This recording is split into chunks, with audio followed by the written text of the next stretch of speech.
안녕하세요. 자, 이번 영상은요, 11번 테마 도시공간 구조론에 대한 설명을 드리는 시간 갖도록 할 겁니다.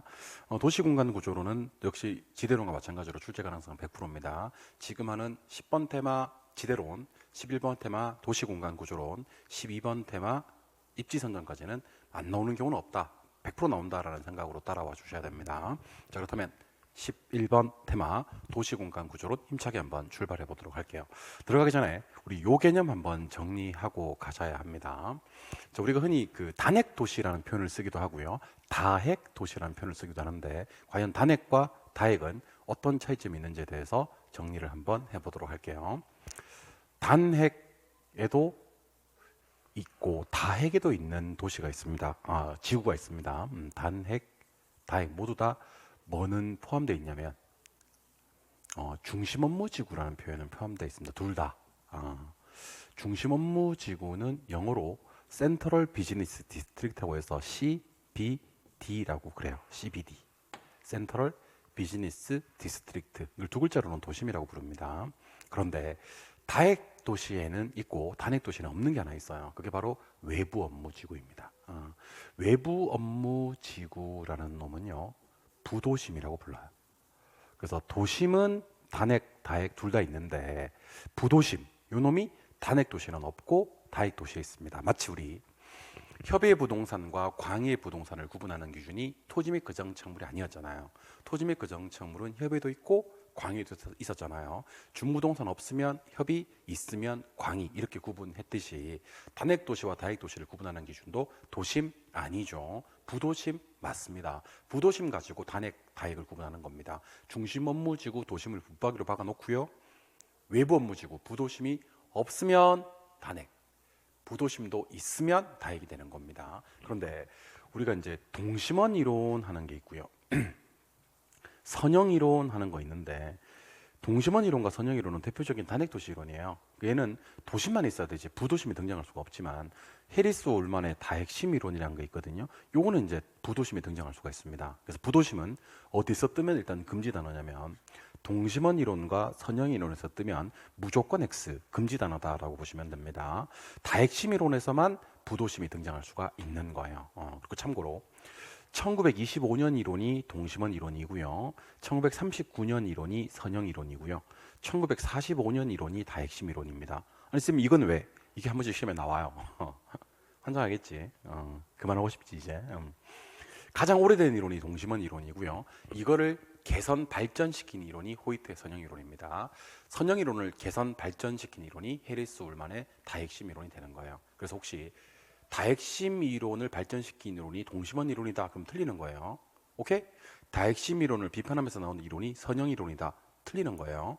동심원 비판하면서 개선 발전시킨 게 호이트의 선형 이론, 호이트의 선형 이론을 개선 발전시킨 이론이 해리스 울만의 다핵심 이론. 적어도 우리 가장 오래된 이론 동심원, 중간 이론 선형 이론, 가장 최근 이론이 다핵심 이론입니다. 이해하셨죠? 그래서 누구 이론 비판, 누구 이론, 누구 이론 비판, 누구 이론까지도 정리가 되셔야 될 것 같아요. 이해하셨습니까?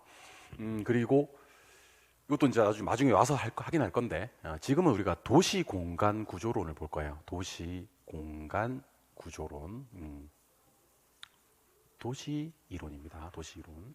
일단 동심원 이론이라는 게 있고요, 1925년 이론이라 그랬죠. 선형 이론이라는 게 있습니다. 1939년 이론입니다. 다핵심 이론이라는 게 있습니다. 1945년 이론입니다. 동심원 이론 주장하신 분은 버제스. 요분이 이제 시카고 학파였습니다, 당시에. 선형 이론은 호이트. 다핵심 이론은 해리스하고 울만. 그래서 운 좋으면 학자하고 제목만으로도 한 문제 맞출 수 있다 그랬습니다. 작년 시험이 그랬었어요. 제목만으로도 한 문제 맞출 수 있었습니다. 버제스의 동심원 이론, 호이트의 선형 이론, 해리스 울만의 다핵심 이론. 한 번 더.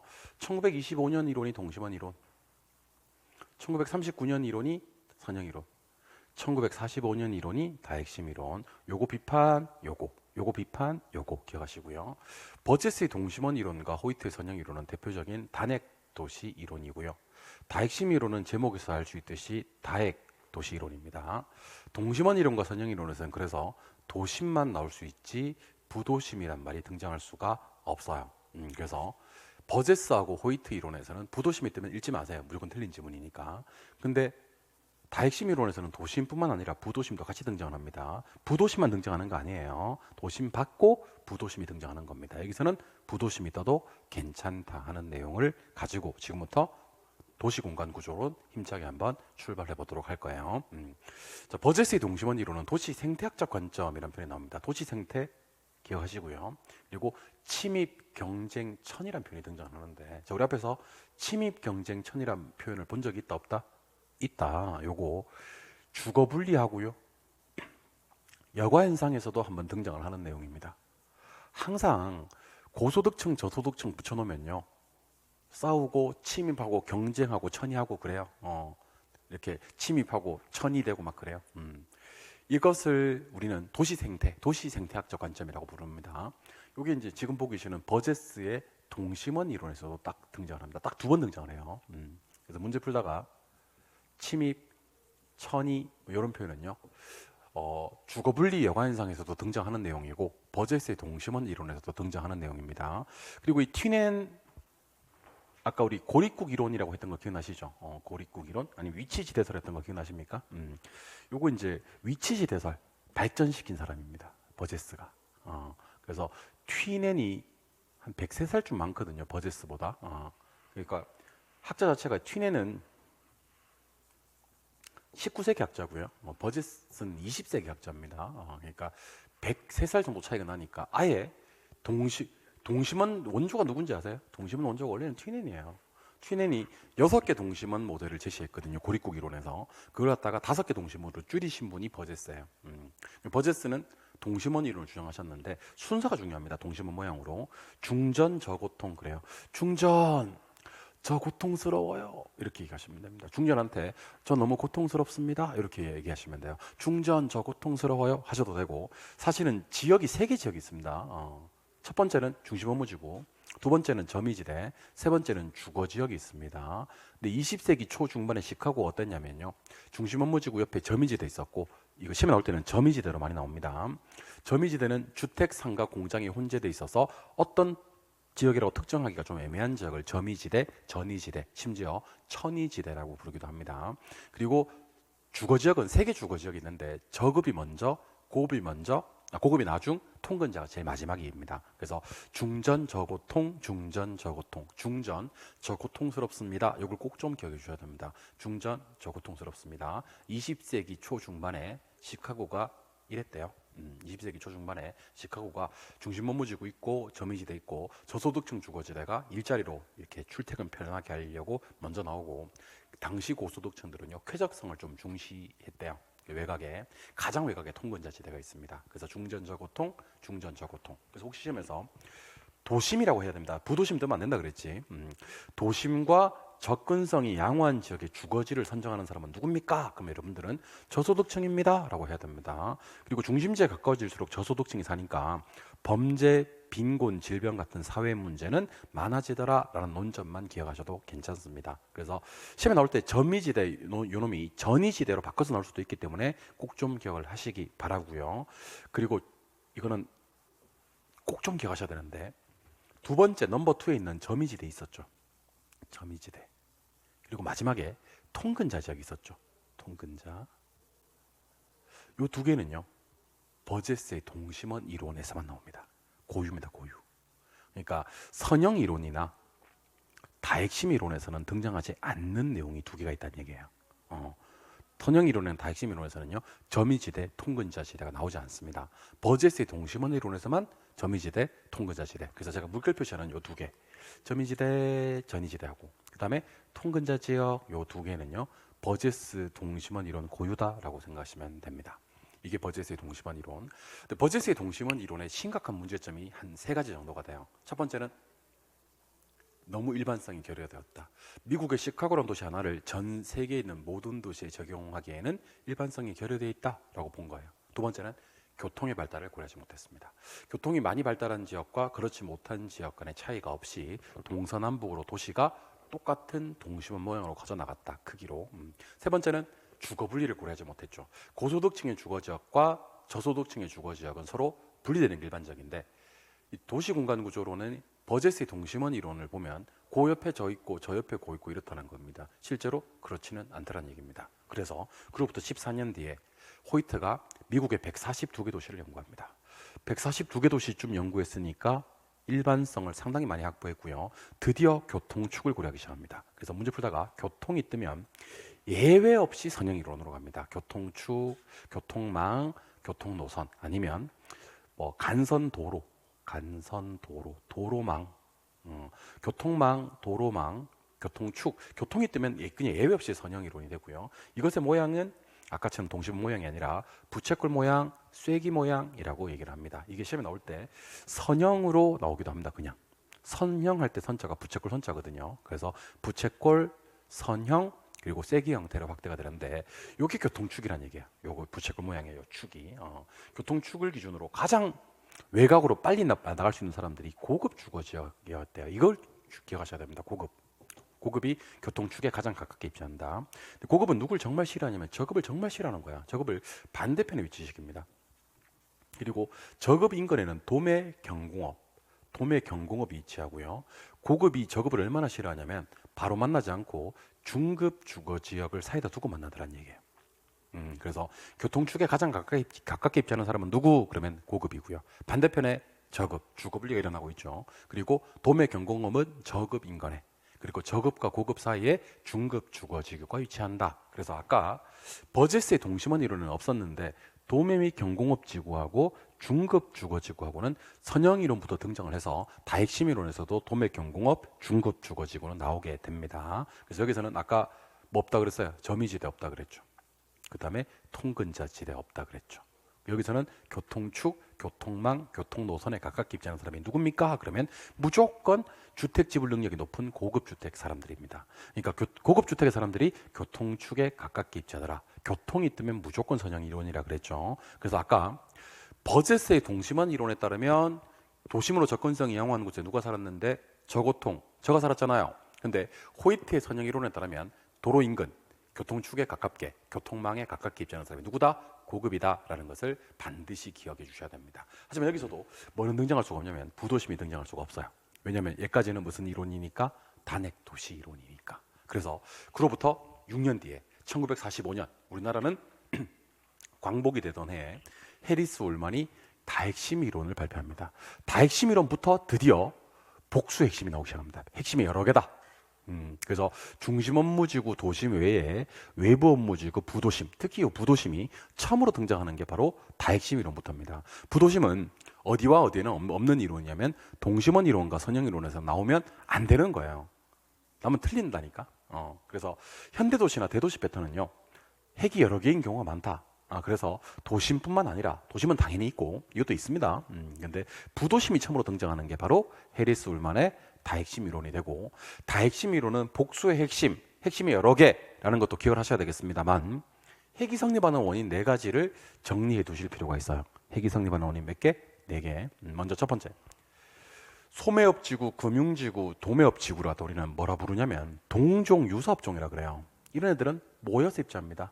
모인다는 표현을 어떻게 표현하냐면 집적합니다, 양립합니다, 모입니다, 이렇게 얘기를 해요.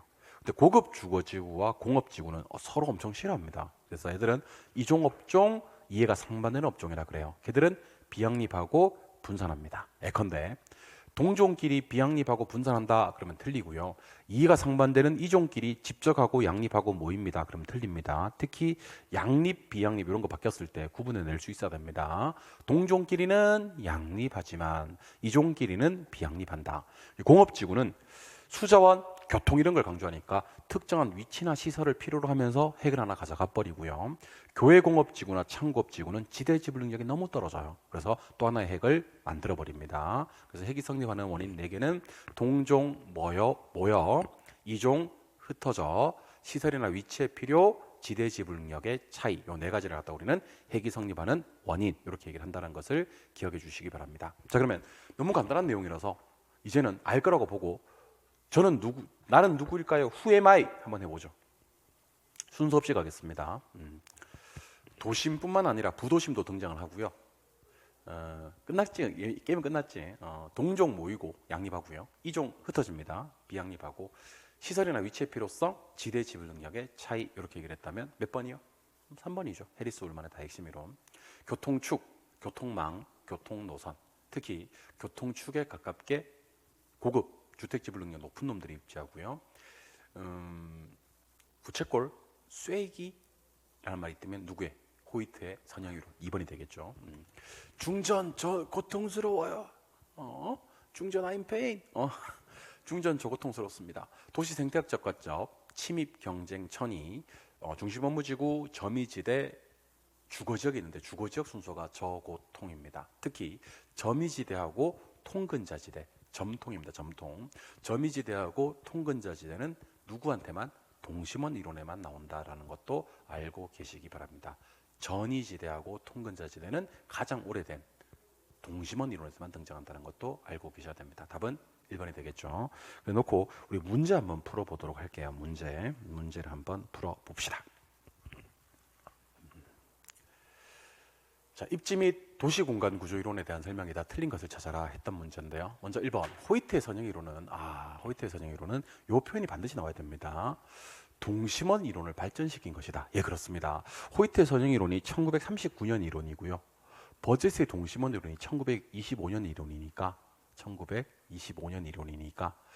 그 호이트의 선형 이론이 동심원 이론을 더 발전시킨 겁니다. 2번 크리스탈라는 중심지의 크기를 기초로 해서 중심지가 고차 중심지와 저차 중심지로 구분되는 동심원 이론을 설명했다. 아직 배우진 않았지만 크리스탈라가 동심원 이론 설명한 적이 없어요. 동심원 이론 설명한 사람은 누구다? 버제스죠, 버제스. 제목만 알아도 맞출 수 있습니다. 크리스탈라는 좀 이따 배우시겠습니다만 중심지 이론을 전개하신 분입니다. 중심지 이론이 크리스탈라입니다. 동심원 이론은 버제스입니다. 틀린 걸 찾으려고 했고 답은 2번이 되는 아주 쉬운 문제. 틀려버리면 정말 욕먹는 그런 문제입니다. 이 문제 틀리면 욕먹어요. 아시겠어요? 이건 누가 한다? 내가 하는 거야. 확시 막 이렇게 욕을 하는 거야. 아시겠어요? 확시. 그러니까 크리스탈러는 중심지 이론이고요. 동심원 이론 주장하신 분은 크리스탈러가 아니라 버제스입니다. 해리스 올만은 단일 중심이 아니고 몇 개 핵심 이렇게 나와야 됩니다. 핵심이 몇 개다, 여러 개다, 다 핵심 구조다 이런 구조입니다. 베버는 운송비, 원료지수 이런 말이 나옵니다. 운송비 강조하신 분이 튀헤베 중에 한 명이라 그랬죠. 튀넨, 헤이그, 베버. 여기서는 베버의 최소 비용 이론입니다. 허프는 공간 마찰계수라는 표현이 등장하는데 이 마찰계수는요 저항값을 얘기하는 겁니다. 무슨 값이요? 저항값. 그래서 나중에 그 허프에 가서 좀 더 하겠습니다만은 어떨 때 저항을 많이 하고 어떨 때 저항을 많이 하지 않냐면 교통 조건이 양호하거나 백화점에서 파는 전문품이잖아요. 그러면 저항을 많이 하지 않아요. 멀어져도 저항값이 작아져요. 마찰계수 값이 작다 이렇게 얘기를 하고요. 교통 조건이 불량하거나 일상용품이에요. 일상용품. 그러면 마찰계수 값이 커진다라고 해야 됩니다. 5탄에 마찰계수입니다. 마찰. 리을로 바꿔주세요. 마찰계수 값은 교통조건이 양호하거나 전문품일 때는 작아지고 교통조건이 불량하거나 일상용품일 때는 커진다. 이렇게 한번 기억해 주시기 바랍니다. 도시공간구조이론은 강의도 간단하지만 내용도 엄청 간단합니다. 근데 한 문제가 반드시 나오는 파트라서 꼭 좀 기억을 하시기 바라봅니다. 이해하셨죠? 여기까지가 우리 도시공간구조이론이고 이번에는 테마 12번입니다. 입지선정 이론. 입지선정 이론은 우리 그 서비스업의 입지론 5분 크리스탈러, 레일리, 컨버스, 허프, 넬슨과 공업 입지론 아까 문제도 풀어봤습니다만은 베버의 최소 비용 이론, 레시의 최대 수요 이론을 공부하게 됩니다. 그래서 공부하실 때 5번, 2분, 서비스업 5분, 그다음에 공업 입지론 2분으로 나누어서 공부를 하실 거고요.